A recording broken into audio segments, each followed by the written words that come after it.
আজকে চলে এসেছি গঙ্গা তীরবর্তী শহরতলির এক ঘাটে। ঘাটের নাম বা এই ঘাট কোথায় অবস্থিত সব কিছুই আপনাদের সঙ্গে বলবো। তার আগে দেখিয়ে দিই আজকের গঙ্গা ঠিক কীরকম। তবে এই মুহূর্তে গঙ্গায় ভাটা চলছে, তো সেই কারণে এখানে ঘাটে বেশ কিছু ময়লা জমা হয়েছে। আর সূর্য অস্ত যাবে আর কয়েক ঘন্টা পর। আর স্বাভাবিকভাবে বুঝতে পারছেন সেই কারণেই আমি যে পারে দাঁড়িয়ে রয়েছি এটা কিন্তু গঙ্গার পূর্ব পার, আর ওই পারটা হচ্ছে গঙ্গার পশ্চিম পার। গঙ্গার এই পূর্ব পাড়ের সঙ্গে ওই পারে অর্থাৎ পশ্চিম পাড়ে একটা ফেরি সার্ভিস চলাচল করে। এখানে জেটি ঘাটও রয়েছে। এই ফেরি সার্ভিসটা হচ্ছে এখানে খড়দা থেকে রিষড়া পর্যন্ত যায়। এদিকেও আর একটা ফেরি সার্ভিস মোস্ট প্রবাবলি চালু হবে বলে এখানে একটা জেটি ঘাট তৈরি হয়ে রয়েছে। এখানকার যে লোকাল পিপল তাদের সঙ্গে কথাবার্তা বলে যেটুকু আমি জানতে পেরেছি, হয়তো আগামী কয়েক মাস পর এখান থেকে আর একটা ফেরি সার্ভিস চালু হওয়ার চিন্তাভাবনা রয়েছে সরকারি মহলে। গঙ্গার যে ওই পার মানে গঙ্গার যে পশ্চিম পার সেটার ওই দিকে রয়েছে আপনার শ্রীরামপুর, আর আমি এখন যেখানে দাঁড়িয়ে রয়েছি তার প্যারালাল পারে রয়েছে আপনার রিষড়া। আর আরও এগিয়ে গেলে সেদিকে আপনি পাবেন হচ্ছে কোন্নগর। আর গঙ্গার যে ঘাটে আজকে আমি দাঁড়িয়ে রয়েছি এটার নাম হচ্ছে রামহরি বিশ্বাস ঘাট। আর এই জায়গাটা হচ্ছে খড়দাতে। শিয়ালদার যে লাইনটাকে মেইন লাইন বলি, রেলপথের যে মেইন লাইন, সেখানে খড়দা স্টেশন থেকে ঠিক 2 কিলোমিটার দূরত্বে এই জায়গাটা রয়েছে। খড়দা স্টেশন থেকে নেমে আপনি যে কোনো টোটো গাড়িতে করেই কিন্তু চলে আসতে পারবেন এই রামহরি বিশ্বাস ঘাটে।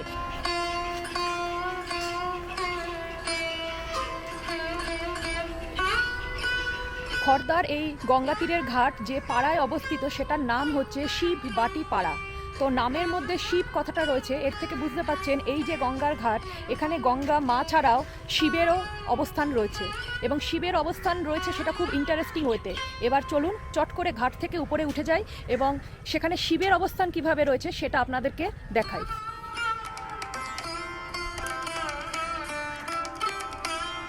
একদা এই খড়দা অঞ্চলের ল্যান্ডলর্ড ছিলেন রামহরি বিশ্বাস, এবং প্রায় 200 বছর আগে এই যে আমার পিছনের শিব মন্দিরগুলো দেখছেন এই মন্দিরগুলো তৈরি করেছিলেন সেই জমিদার বংশই।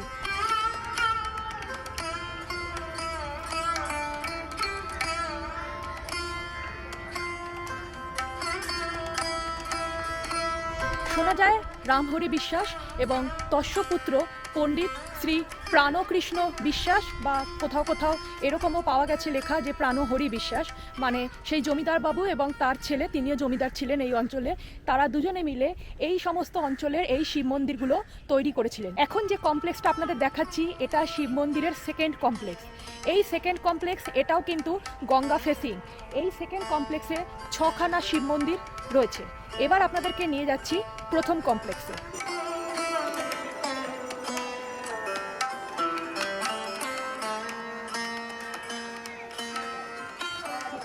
প্রায় 200 বছরের প্রাচীন এই যে শিব মন্দিরগুলো দেখছেন এগুলো কিন্তু আর্কিওলজিক্যাল সার্ভে অফ ইন্ডিয়া দ্বারা প্রোটেক্টেড, এবং এগুলো আসছে কলকাতা সার্কেলের মধ্যে। এবং আপনি যখন বিটি রোড থেকে ভিতর দিকে আসবেন এই গঙ্গার ঘাটের দিকে, কিছু দূর আসার পর আপনি একটা ভোডাফোন আইডিয়ার যে মিনি স্টোর হয় সেরকম একটা স্টোর পাবেন, এবং সেখানে একটা পোস্টারও পাবেন। এই শিব মন্দিরের পোস্টার লাগিয়ে সেখানে আর্কিওলজিক্যাল সার্ভে অফ ইন্ডিয়ার মার্কিংও দেওয়া রয়েছে যে এই পথে এলে আপনি এই শিব মন্দিরগুলোকে সহজেই পেয়ে যাবেন। সেকেন্ড কমপ্লেক্সে 6টা শিব মন্দির দেখিয়েছিলাম, আর প্রথম কমপ্লেক্সের অ্যাকচুয়াল ভিউটা এবার আপনাদেরকে দেখাচ্ছি।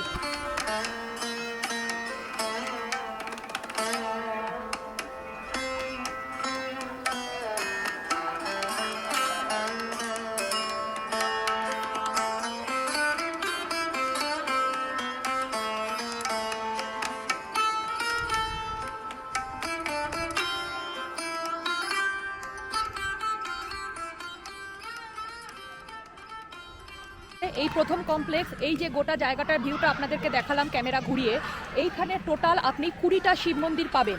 তবে প্রত্যেকটা শিব মন্দিরেই আপনি যে সঠিকভাবে শিবের মূর্তি মানে শিবলিঙ্গ যেটাকে বলে সেটা দেখতে পারবেন তা নয়।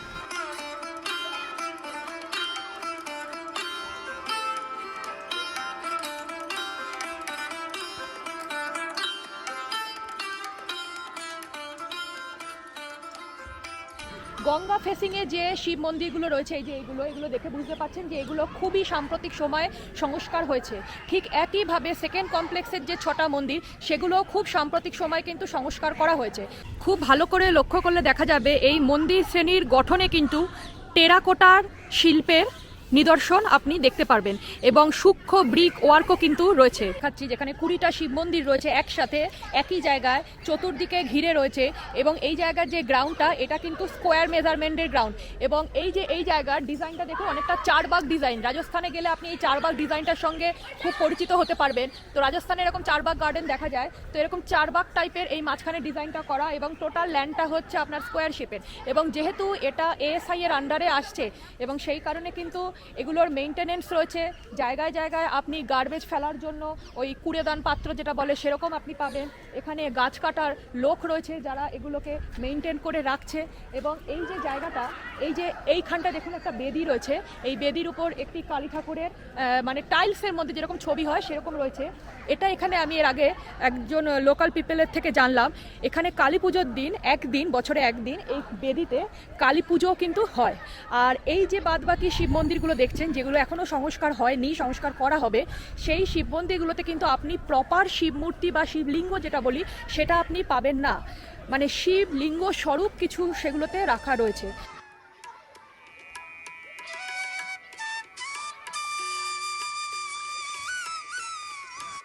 বিষ্ণুপুরে মল্লভূমের রাজাদের মন্দির তৈরি করার ক্ষেত্রে খুব পছন্দের একটা গঠন শৈলী ছিল রত্ন গঠন শৈলী, মানে 1 রত্ন, 2 রত্ন, পঞ্চরত্ন এরকম। এবং সেই সাথে টেরাকোটাও কিন্তু সেই বিষ্ণুপুর থেকেই উঠে এসেছে। আর এইখানকার যে 26 শিব মন্দির রয়েছে খর্দার এই গঙ্গার ঘাটে, এই মন্দিরগুলোর গঠনশৈলী যে রয়েছে, এই মন্দিরের গঠনশৈলীতেও কিন্তু আপনি টেরাকোটার নিদর্শন যেরকম পাবেন, সেই সাথে আপনি যদি চূড়াগুলো খেয়াল করেন, চূড়াগুলোতেও কিন্তু 1 রত্ন গঠনশৈলীর সঙ্গে কিছুটা সিমিলারিটি পাবেন। হ্যাঁ, তবে 1 রত্ন গঠনশৈলীতে এই চূড়াটা কিছুটা ফ্ল্যাট বেসের উপর এই রত্ন মানে মাথার চূড়াটা তৈরি হয়, আর এখানে হচ্ছে চালা, এই চালা শেপের উপর এই রত্নটা তৈরি করা হয়েছে। তো সব কিছুর সংমিশ্রণ, মানে বাংলার ঘরানার যে মন্দিরের গঠনশৈলী, এই সব কিছুর সংমিশ্রণ কিন্তু রয়েছে এখানকার এই শিব মন্দিরগুলোতে। এবং এই হারিয়ে যাওয়া গঠনশৈলী বা এই হারিয়ে যাওয়া ইতিহাসগুলো যাতে আগামী প্রজন্ম, আগামী দিনে আমরা যাতে বুঝতে পারি বা আমরা যাতে এগুলো খুঁজে পাই, ঠিক সেই উদ্দেশ্য থেকেই কিন্তু আজকে এটা প্রোটেক্টেড মনুমেন্ট এবং এএসআই এর অন্তর্ভুক্ত হয়েছে।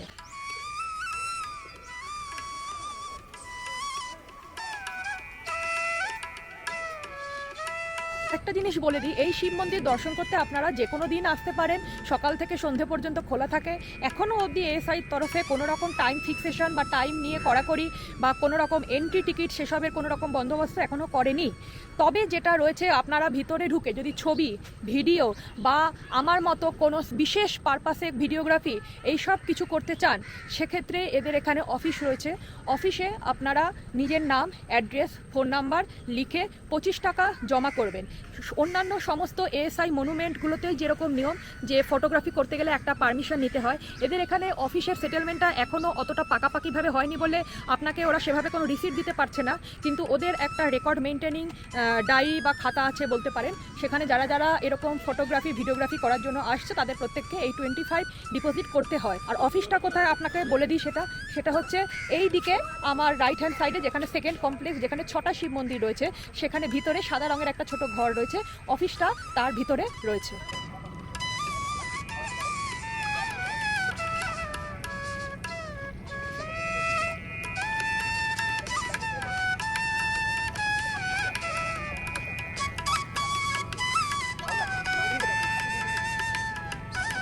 এই গঙ্গার ঘাটের আরেকটা বিশেষত্ব আছে। প্রথম বিশেষত্ব তো এই 26 শিব মন্দির, যেগুলো প্রায় 200 বছরের পুরনো।